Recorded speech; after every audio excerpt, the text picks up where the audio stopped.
This is the Debunking Economics Podcast with Steve Keen and Phil Dobbie. The Archives. Episode 247. The Fallacy of the Demand Curve. The downward sloping demand curve is the most basic law of economics, isn't it? Nobody could argue that an increase in price is not going to result in a fall in demand. Well, maybe that works at the individual level, but at the aggregate level, at the level at which, you can actually apply to an economic model, well, then you are in trouble because, as Steve Keen explains today, that law really doesn't exist. It hasn't been proven, it has been disproven, and it is not a sound foundation for understanding how the economy works because it is much more complicated than those first-year textbooks will let on. That is today on the Debunking Economics Podcast with Steve Keen. I'm Phil Dobbie. Welcome along. Now, when you get down to the root of it, neoclassic economies are wrong from the ground up. I'm sure that's what Steve Keen would say, having spent most of his life trying to argue that point. So let's get right down to the ground level this week. Steve, let's look at how firms work and let's ignore the macro picture for right now. Let's get down to the nitty-gritty of the microeconomic level. And I think a lot of us can relate to how firms work because we've worked for them ourselves or even run them ourselves. So let's start with the demand curve. You know, that graph that shows the relationship between the price of a good and the demand for it. Economists even call this a law, which means we can't dispute it, presumably, otherwise we'll go to prison. But this law says when prices... Even worse, you could be put in the first year economics textbook. Exactly. Economics class, that'd be, for me, that'd be worse than prison. Or put in the textbook. Yeah, that reminded me of, that was a Woody Allen book, wasn't it? The short story about this character who finds himself in a book and they get trapped there forever. Imagine that being... I haven't seen that one. It was some of his early writings. Anyway, we're digressing even from the beginning. But look, this law says when prices fall, demand goes up. Any problem with that? Well, I mean, the idea is that you buyers want to buy less if the price goes up. They want to buy more if the price goes down. And like there's a certain real world logic to that. I mean, we're all looking for specials and you go and buy a special when a special happens. And if something gets to be cheaper, then you can afford more of it in your budget. So you're more likely to buy more of it. But the funny thing is this demand curve, which is such an essential part of mainstream economic theory, can't be derived from mainstream economic theory. And this, to me, is the biggest logical hole in conventional economic thinking because they spend all their time talking, as you said, about the law of demand, and proving that for an individual, if you try to relate the amount that they'll pay to the amount that they buy, then you find a negative relationship. If the price goes up, the amount of individual demands goes down and vice versa. But when they try to derive that at the level of a market, and of course to derive a market demand curve, you've got to consider not just an isolated consumer, but every consumer in the country. That's your market. When you do it that way, and they try to show that a decreasing price will increase demand, the theory fails. Even at the individual level, though, you'd be thinking, well, it's not going to work. I mean, if the price of pizza falls, I might eat a bit more pizza, but there's going to be a ceiling on that, irrespective of the price, isn't it? And then they do talk about the theory or the elasticity of demand. So they'll say there are some things where the demand is quite price inelastic. For example, I imagine Texans are realizing the electricity demand is fairly price inelastic. Yeah, well, they would have done, wouldn't they, a few weeks ago when they were having those big storms? Absolutely. Yeah, $10,000 a kilowatt. There are some things you simply can't do without for any sustained period, and you'll pay anything to get your hands on it.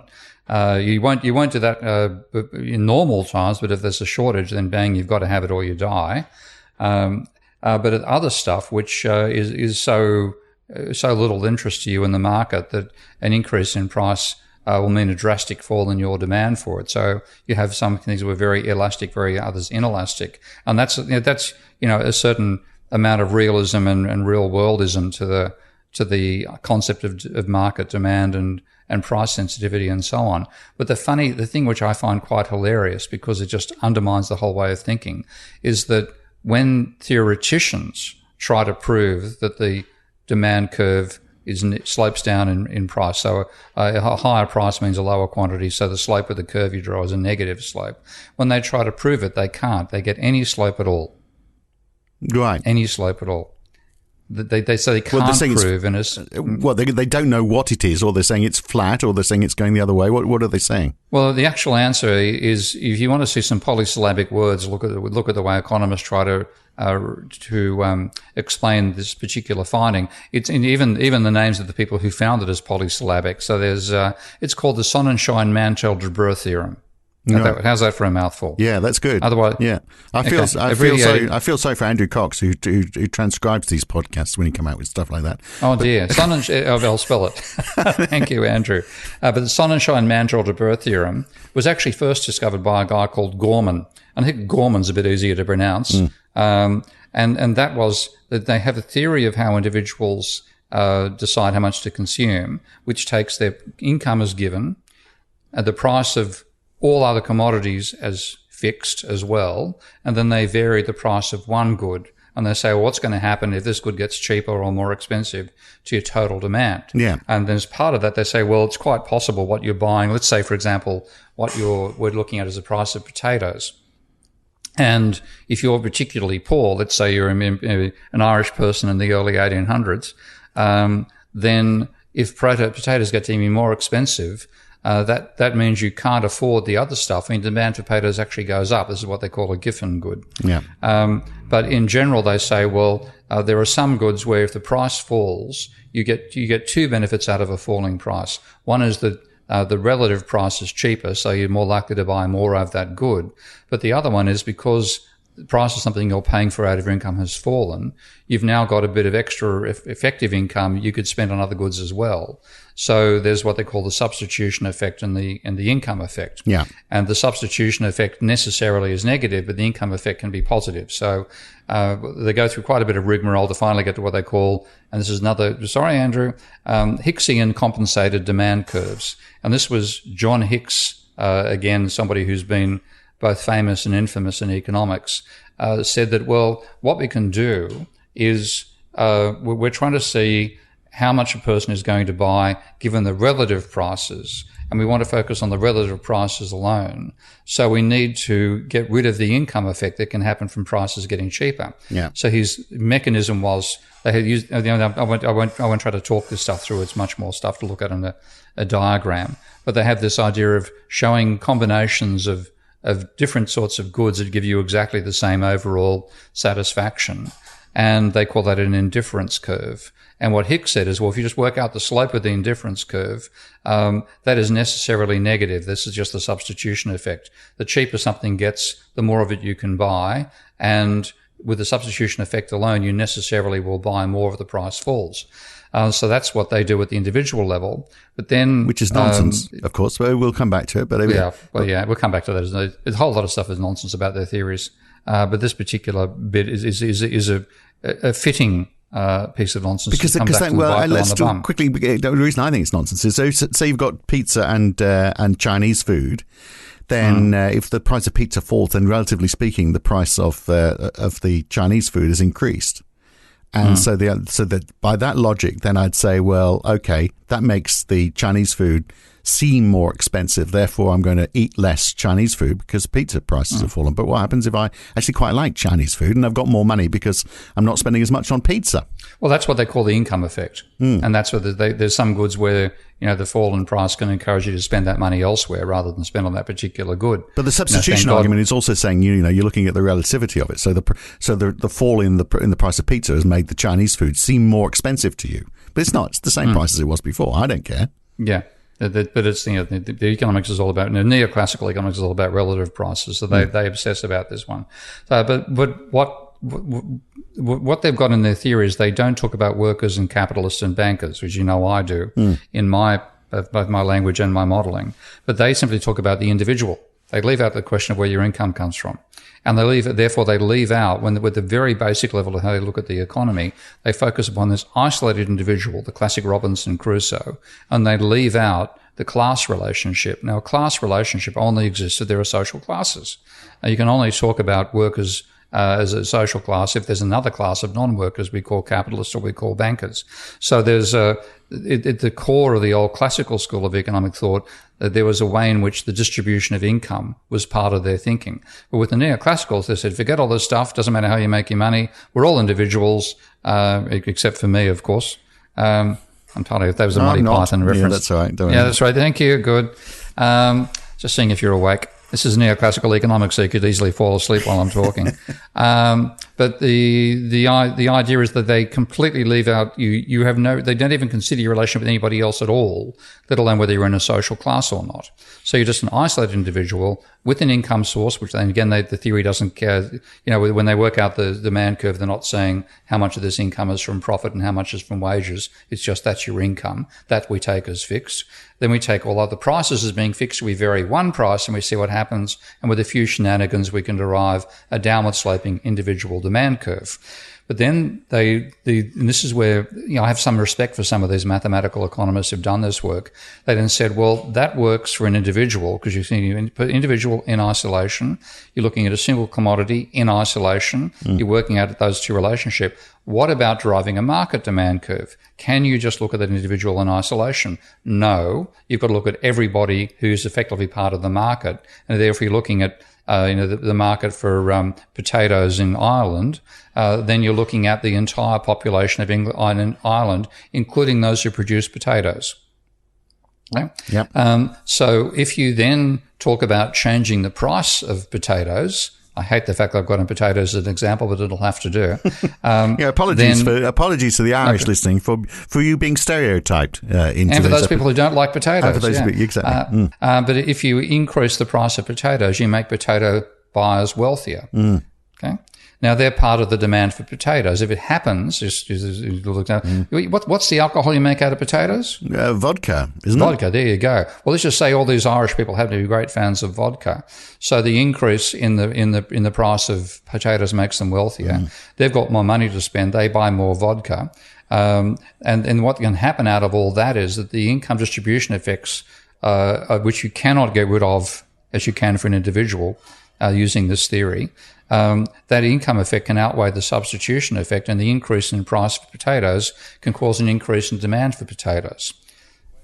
And the way that if anybody's done economic theory and they've suffered through working out indifference curves, the way that I make the point about this is they to get the idea of a downward sloping demand curve, they treat the point on the vertical axis, which is where your income and all other goods turn up, as fixed. And then they change the angle of the line you can draw from there to how, if you spend all your income buying potatoes, how many potatoes could you buy? That's the number on the x-axis. So that varies as you change the price of potato. The vertical one remains fixed. With a few shenanigans, you can guarantee you get a downward sloping demand curve for potatoes. But once you say the income is changed and affected by the change in relative prices, that fixed point on the vertical axis becomes mobile.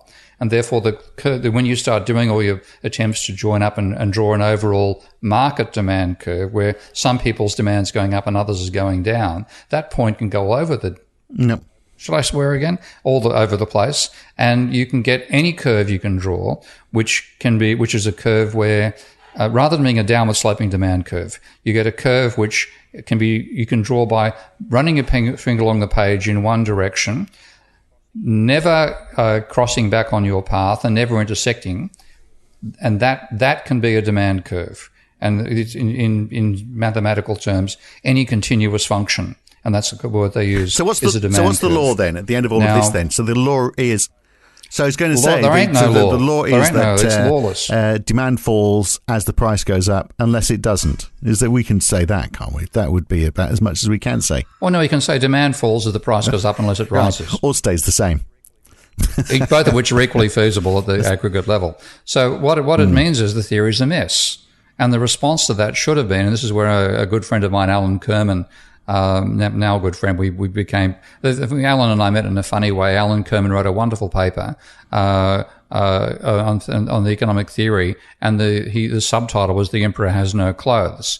Well, you might remember that's when I had the Debunking Economics, I subtitled it "The Naked Emperor of the Social Sciences," and Alan made the point that looking at this theory, the only way to get out of it was to work at a high level of aggregation, because the whole problem is it's ignoring the distribution of income. Now, if you change relative prices, you change income distribution. If you make potatoes more expensive, you make potato producers wealthier, potato consumers in general poorer, and you really don't know which way the overall pattern is going to go. The only way to be able to get a definitive answer out of it is to include social classes in there and to say, well, even to like industrial structure as well, of course. But even they're not fixed. They're going to be changed by the model as well as people move from one class to another as they become wealthier because potatoes have gone up. So but there's not the less social mobility between classes than you might expect, or maybe as much as you would expect. But the end result is the whole idea of trying to derive economics from the isolated individual and working up, which is the foundation of neoclassical economics, fails at the very first post, because if they do that, they can't even derive a market demand curve. They've got to assume, they've got to make ad hoc assumptions. And this is, if you want to annoy a neoclassical, accuse them of making ad hoc assumptions. And they'll say, oh, no, we don't. We're pure theorists. We go back to the foundations to drive everything from, I think they call it fundamental parameters. They'll use terms like that. But the reality is, to even make their theory of the demand curve work, they've got to make arbitrary assumptions to get it. And the arbitrary assumption they make is it is a classic. And the way it was first expressed by the guy who first discovered this guy called Gorman back in 1953, he actually said the following summary: the necessary conditions quoted above are quite intuitively reasonable. They say, in effect, that an extra dollar of income will be spent in the same manner, no matter to whom it is given. So, me and Rupert, absolutely. Give us 10 No, I think Elon's a better. Let's use Elon again. Elon too. Okay, you get an extra dollar and you will spend 50 pence of that in establishing an outpost on Mars. It's obvious, isn't it? Really? That's absolutely. Absolutely. And it's total my wife keeps on effing giving me a hard nonsense. time over that. Yeah, I know. I know. I've seen all those red balls in your study. The kids are starving, and there you are off on your moon project again, Mars project again. Yeah. So it is crazy. It is simply crazy. They simply, this is what neoclassicals do all the time. They reach a logical impasse and they leap over it with a ludicrous assumption, which they are happy with because it means they don't need to worry about it anymore, but it makes a travesty of their whole theory. And then yet on they continue. So they can't even explain where a market demand curve comes down, which has the characteristics they want, unless they assume that all consumers have close to identical tastes. There's only one way the tastes can differ. And all commodities are identical as well. That's the fun bit, because the way that Gorman put this first of all is to say that all Engels curves are parallel. Now, Engels does not mean Karl and Marx here. It's a mathematical term for Engels, but the Engel curve is the line is the curve you can draw by increasing somebody's income without changing prices. And that students will go through exercises using the stuff we used to when I was a victim of a first year economics class. And a luxury good is one which you will spend more of as your income rises. A necessity is one you'll spend less of. Now, the class of good that their theory fits is neither a luxury nor a necessity. It's a good which you consume in exactly the same ratio of your income, no matter how much your income rises. Now, let's take an example, for example, pizza. You mentioned pizza beforehand. How many pizzas do you reckon Bill Gates consumes? Well, by that theory, he'd be eating an awful lot, wouldn't he? And Billions of them a week. He looks so slim on it. I'd like to know what his secret is. Given his secret is not being a neoclassical economist. Yeah. It's nonsense that there's this constant curve, but that's what they were willing to assume to hang on to the theory. Yeah. And what they should have done is realize, well, first of all, the whole idea of starting from isolated individuals doesn't work. We've got to work at some aggregate level, which is what the classical school of economics did before they came along.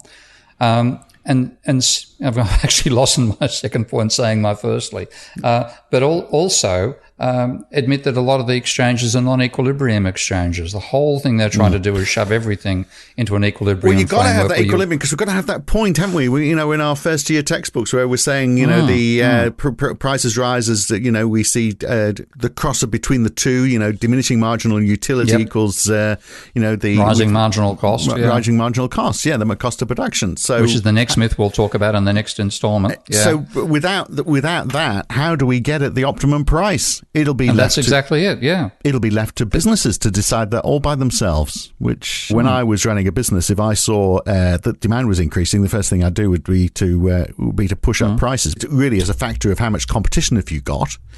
But also the uniqueness of your product as well, which you can't just as you can't assume that every individual behaves the same, you can't assume that every single pizza is the same, for example. Well, that's the other thing. I mean, the way they've made a whole set of assumptions to lock us into a vision of competition which bears almost no relation to the real world of competition. So you were talking in telecommunications, I take it, correct? Yeah. Okay. Even in telecommunications, there are different bit rates, different frequency bands, different hardware, different operating systems, but also and so on. difference of how you present your brand. There's difference in your customer service. There's customers' perception of your company. So, and that's what tends to determine competition. It's not competing over relative price; it's relative features that drives competition, and that's the interesting stuff. That is quite fascinating, and I know, like the marketing world and management world will spend a lot of time on that issue. But economists boil it down to just being relative price and poo-pooing the importance of different quality aspects of the same product class and so on. And they've produced this soulless form of vision of competition, which isn't internally consistent anyway. And that's the farce of it all. So I just want to kick the whole bloody lot out and start looking at it in sort of a management marketing way that you're talking about it as well. Corporations don't compete, generally speaking, on price. They compete on effectively quality or unique characteristics of the product. And marketing and so on, and that's an essential part of a capitalist economy. Let's try to understand Even if you were looking at it as if every company was producing exactly the same, so the marginal utility to the consumer, the utility, I should say, to the consumer from everyone's product is exactly the same. You're going to have different sized firms, aren't you, within that industry, all with different costs of production. So that supposed supply and demand curve is going to cross at the wrong place for many companies. That's the thing to talk about. That's a high cost of production. That's a topic for the next topic. We're talking about the demand curve today. But yeah, all these things that are an essential part of the real world are assumed away by neoclassical economics. And what they've done is assume away the interesting stuff. The stuff that actually gives you change over time. So, like in terms of competition, how do you get new products coming about? What is Lamborghini famous for? Making cars, not toasters. What was it first? What is it first manufactured? Oh, you might have told me this before. I don't know. Yeah, tractors. Oh, yeah, that's right. Tractors. Exactly. Yeah. Okay. So it was actually competition between the Lamborghini and Ferrari families to build a fast car to appeal to their fellow wealthy capitalists in the north of Italy. That's what led to the development of these incredible high performance vehicle companies. And thank God for that. It would be rather boring watching tractors going around the Monaco Grand Prix circuit, wouldn't it? I think that's actually how they started tractor races. So, but yeah, that's the fascinating stuff about how does innovation occur and how do new products turn up. And that evolutionary side of capitalism is its strength. This is what capitalism does better than any pre-existing social system. It's innovating variations in products and technological change over time. And that's all completely left out of the mainstream economic thinking. It's all about relative prices. There's no real concept of innovation turning up in any meaningful sense in their theory. And they fill people's heads full of all this competitive stuff. They end up defending a world which doesn't exist and using it as a way to talk about the strengths of the one we actually live in, to which those features don't actually apply. Right. But given that, in that first year of economics, that you are told the supply and demand curve, and therefore, here is the price of pizza, how is that actually, even though it might be wrong, does it really matter? How is it really applied? Now, has anyone ever actually used those supply and demand curves in any real life situation? I mean, does it feed into models anywhere? I mean, is it used at all? I think there are some people who do calculations, elasticity, and so on. So that actually does turn up. What is the impact, generally speaking, of us changing our price on demand for our product? Right, but that's fair enough, isn't it? I mean, ideally, you'd that's say fair enough. That's ideally a you would practical segment it. You'd say, well, okay, let's segment it. Let's because there will be different elasticities based on. I mean, as a marketer, that's what I'd do. I'd say, well, okay, we believe there's 6 market segments. Let's look at the price elasticity per segment and see how much overall it's going to impact us. But it's applying that same rule, isn't it? So the theory is sound. Yeah, for that. It's okay at that level, but they've spent far too much time on it The whole idea of like market demand curve and market supply curves are mathematical abstractions anyway. And for most firms, the basic story is whatever the elasticity is, sell as many units as you can. We're simply trying to find the price and competitive features combination that gives us as much market share as we can get our hands on. And that's what tends to drive individual firms. Right. So the supply curve then, supposed to slope the other way. You're going to tell me that doesn't apply either because there's too many factors. I am, but not this week because I think we've already pretty much exhausted our time. But I'm going to give you a couple of quotes of my favourite. We've been talking for 24 minutes, which is we normally talk for. I'm going to quote a bit of Samuelson here. Oh, okay, cool. All right, that's okay. Yeah. Okay, good, because we don't want to do two lines in one podcast, obviously. Well, yeah, but one curve in one, the other. Let's keep the curves neatly separated, just like neoclassical theory does. And this, dear listener, is why we've done almost 250 episodes of this podcast. We can really drag it out if we want to. We can slice and dice. Yeah. The week after that, we'll look at the intersection between these two curves. We don't want to do that in the same episode, do we? That could actually seriously be the way we go. I'm not joking. Okay, Samuelson. Okay, Samuelson. Because I read textbooks. I'm actually reading at the moment Mankiw's textbook again, and Baumol and Blinder's textbook to have a go at the theory of the supply curve, which we'll talk about in the next installment. But my favourite, that we're talking about demand curve here, the fact that this theory didn't work, so you couldn't derive a market demand curve, is something they gloss over in the textbooks. They'll wave their hands about it and say, what we've done with the individual applies at the market level, and boom, here's the market demand curve, and then on to the next page. And there's no serious mention of it. Much to my amazement, somebody sent me saying, well, Samuelson says he's actually proven that the market demand curve has exactly the same characteristic as the individual demand curve. And here's the quote. This is page 234 of, I think, the 2012 or 15 edition of Samuelson's textbook. The market demand curve is found by adding together the quantities demanded by all individuals at each price. Does the market demand curve obey the law of downward sloping demand? It certainly does. Okay? Nice and emphatic. It certainly does. And then I then went, where the hell did he draw this from? Because I know that's a lie. Did he actually think he proved it? And I went searching and found a paper in 56 by Samuelson where, yes, he proved that the market demand curve slopes down just like individual. How did he prove it? Well, he first of all said that you can't go from an individual demand curve to a country's demand curve. But you can go from an individual demand curve to a family demand curve if you assume, and wait, this is going to love, I've got to read this whole thing out. Since blood is thicker than water, the preferences of the different members are interrelated by what might be called a consensus or social welfare function. This is, I'm sure, how you handle your kids' pocket money, mate, which takes into account the deservedness or ethical worths of the consumption levels of each of the members. The family acts as if it were maximising their, and that's his word, their joint welfare function. In other words, you and Dana and the kids get together, pool all the money, share it out till everybody's equally happy about the distribution of income, and then you go shopping. Okay? Sadly, your family works that way, doesn't it? Sadly, it does. Rather too much Absolutely. for my liking. Okay. Now, wait for it. Punchline. That's working out. So you can sort of say, okay, so he's assuming all families are happy. We don't have any war and peace families in the list. They're just all happy families. They do all that thanks sort of stuff. Thanks to the wonders of economics. Society? Yeah, how do you get to society from that? Well, just on that, so that means, just I'm just looking at that, if one behaviour is replicated by the whole of the family, then if grandma's in incontinence pads, then everyone's in incontinence pads. Does that? Well, not quite. No, grandma gets her pads, and she gets as many pads as you get scotches. Right. Okay, but so the same argument will apply to all of society. And I've got to read this out slowly. If optimal reallocations of income can be assumed to keep the ethical worth of each person's marginal dollar equal.